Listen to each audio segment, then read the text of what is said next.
Good morning and welcome back to a continuation for Chapter 8, where today we're going to be talking about merit pay and some incentive pay with sales professionals. So let's get started. So we're going to talk about how to actually design the merit pay systems. And if you remember back from a few chapters ago when we talked about merit pay, so merit pay is a permanent increase in somebody's pay, and it will be based on a performance appraisal. Okay, so we've done a performance appraisal year end. We're going to look back at how well you performed your job, quite possibly a subjective performance appraisal. Maybe it's a strong goal-oriented performance appraisal, but the point is we're looking back and we're going to say, okay, over the past year, you've done a great job. So we're going to give you a raise, basically, right? So you get this merit increase, and it's usually that 3 to 4%. And we're hopeful that that 3 to 4% is going to continue to motivate you to perform well into the future. So when we're talking about equity theory, okay, so even that 3 to 4% can be motivational if people see that as a recognition as well as a financial reward. And they're going to compare themselves to others whether we want them to or not. So if you remember equity theory, okay, so what you're going to remember about equity theory is you've got your output to input ratio, and this is me, and I want my ratio to be greater than somebody else's. So what that's saying is I want my merit pay increase compared to my performance. I want that ratio to be greater than or equal to, equitable to a comparative other. All right, so that's part of the motivation theories. Now, what is a compensation budget? It is just that. It is a budget. So how much can we spend in the next year on our payroll? All right, and that's really important, and we'll talk about more about that when we talk about the merit pay grid in a minute. And so how often does this happen? Well, generally speaking, right, you have, again, an annual performance review. So those annual performance reviews often fall on a very specific date. It's usually based off of your financial budgetary year. So at the University of Mississippi, our budget year goes from July 1 to June 30. We have all of our performance appraisals done in that last quarter, meaning April through the end of June. Most companies or other companies will have it on a January timeframe, January to December timeframe. The other way to get it done, if it's not on that set date, is on each employee will have their performance appraisal on their hire date. So that's more staggered. You would think that that would be easier, but oftentimes it actually makes the administrative work more complex in terms of managers have to remember to do it, and HR, and when that payroll comes in and adjusting people's pay. So most companies that I've been associated with do it on that annual basis where everybody does it all at the same time, okay? So what is this merit pay increase grid? So I would like for you guys to go into your books and you can look, and they spend several pages on it and how to actually construct one. I'm not too worried about how you're going to construct it, but I want you to understand the concepts behind it. All right, so there's a whole lot of data that is needed in order to construct and plan. So where's my pen? This is whoa, that's not it. The most important thing right here, all right? This is why we do it. It's because we know we can only spend so much money on a merit pay increase, but we want it to be motivational, we want it to be equitable, so that's why we go through this whole process. So we're going to look to see what are the different performance ratings. So here in this particular grid, they have 5 different performance ratings. We need to understand how many employees do we think are going to be in each one of these ratings. And then for each pay grade, we need to understand how many people are in each quartile and what are the salaries there. And then we got to estimate what kind of a percent increase we would like to give. And the better their performance, we want to give the better performers a greater increase. Also, when people are in the lower quartile, we will give them a greater increase because it means more in that area. Plus, we have more latitude in our pay range to give people greater increases.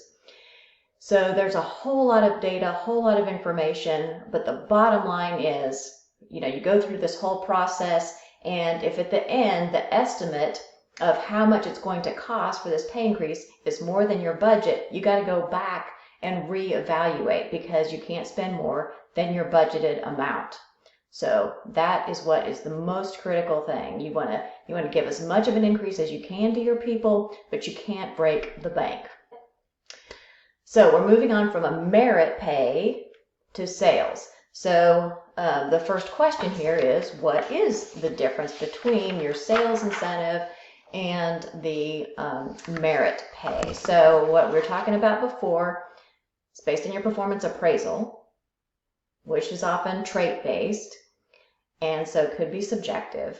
It's looking back, and it's rewarding you for past performance. It is a permanent increase in pay. Sales incentive is incentive pay. So incentive pay is different in that it is a very clear, set out goal and a formula that people know ahead of time. So we want to provide incentives to people based on this pre-established criteria. All right, so everybody knows exactly what the objective is. They know if they achieve that, this is how much money they're going to get. And it is variable. Remember, incentive pay is also variable pay. So that means the more you achieve, the more money you get. But if you don't perform well, then you don't get as much money. So it is future focused and very objective, and it's variable. So that's where the main differences are. So how do sales compensation programs help organizations? It aligns the goal of the salesperson with the goals of the organization. We need to sell our product more. We've got to do better customer service. Whatever it is, right? We're going to provide incentives, and we totally align them. So if you remember back to the video with Mr. Rubino, it's that cascading goals. So what's the overall goal for the organization? And then those cascade down to the individual salespeople. So it all is mutually reinforcing.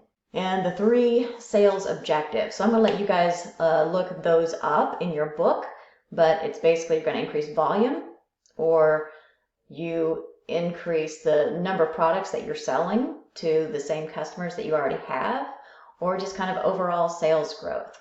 Now, there are different ways to provide compensation to your salespeople, and it will range and it will depend on what you're trying to accomplish, right? Your overall goals and your strategy.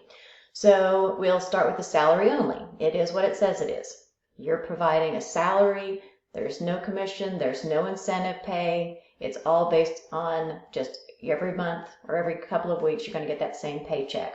All the risk is on the employer because they're going to pay you regardless of your performance. Again, we can fire you, but you're still going to get that paycheck for as long as you work at the organization. Now, this is a good strategy if there's a really long sales cycle. It's a big product.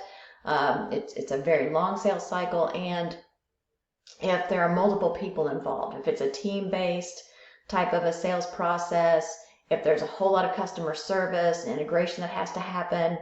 So it's more along those lines. Then salary plus bonus.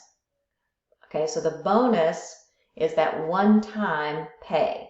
So you have your salary, and then if you meet some tremendous goal, you get a bonus on top of that.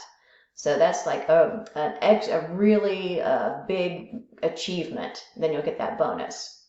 Salary plus commission is you get your salary. It's a base amount. It's probably not very much, but it's enough for you to survive, right? And then you get your commission. Now that commission is variable pay, is the incentive pay.